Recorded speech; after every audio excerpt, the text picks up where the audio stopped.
hastalık, şimdi nöroloji hastalığı diyorlar yani kronik sürgen diyorlar. Yani burada yeterli rapor da veriyor ama Ankara SGK bozuyor. Şu an evraklar yine Ankara'dadır. Birkaç aydır gitmiş. Daha nasıl geleceği bilmiyoruz, Allah bilmiyor. Yine valla korkarım yine red gelir.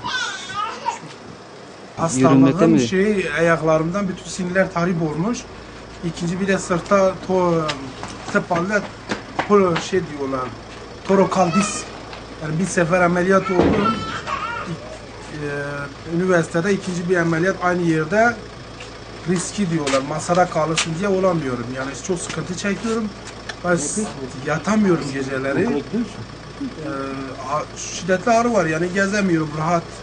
Yani %60 kayıp yoktur. Halbuki %60 kayıp raporum var. %62 üniversite rapor vermişti. %62 yani normalde diyor hocalar diyor bu rapor reddedilemez. Yani bir tapuyu nasıl yok edemezsin? Bu da bir tapudur. Ama Ankara gelen yazı diyor ki biz inceledik ki sende %60 kayıp yok. %60 kayıp yoksa bu %62 nedir yani? Hocalar vermiş işte. İşte o sıkıntı devam ediyor. Şu anda yine yazılar Ankara'dadır ama bilmiyorum yani. Hastalık aslında çoktan vardı.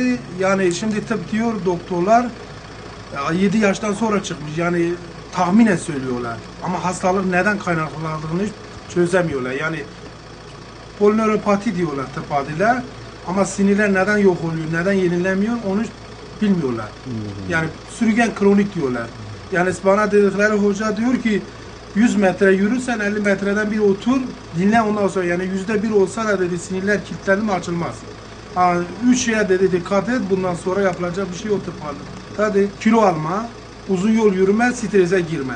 Şimdi bu vatandaş netice çocuklarına yani yiyecek işe getirmez zorunda. Kendisi de çalışamıyor. Burada sizin vasıtasıyla yetkilerimize sesleniyorlar. Evet. En azından kendisine bir yardımcı olsunlar. Yani maaş verilmiyorsa aslında rapor var bende. Yani valimiz olsun, belediye olsun, diğer zengin arkadaşlarımız olsun, bu kardeşlerimize yardımcı olsunlar. Bizim derneğe müracaat etsinler, kendisine beraber geliriz, kendilerine müracaat ederiz, beraber geliyoruz, beraber gidiyoruz. Yani, gerçekten çok mağdurdur. Yani şeye göre, tıbba göre Allah biliyor, tıbba göre bu hastalığın şeyi yok. Yani sürüngen kronik dediğine göre sürünür. Ama hoca da bir doktor dedi seni 80'e götürür ama süründürerek götürüyor dedi. Yani 40'ı aştıktan sonra dedi daha çok sıkıntı çekersin. Çünkü yaş ilerledikçe hastalık daha şey olur. Ve gerçekten de son 200 senede farkındayım yani. Ben de devlete dedim ben çalışmışım, benim sigortam var yani hakkımı istiyorum. Hakkım olmayan bir şey istemiyorum. Onlar 1800 gün istiyorlar, ben onlara 3000 üzerinde gün vermişim. Primim var. Benim iste hakkımı verseler, onlarda bir şey istemiyorum. Hak etmişim ve çalışmışım zamanda. Sigorta primim var yani 3223 günüm vardır.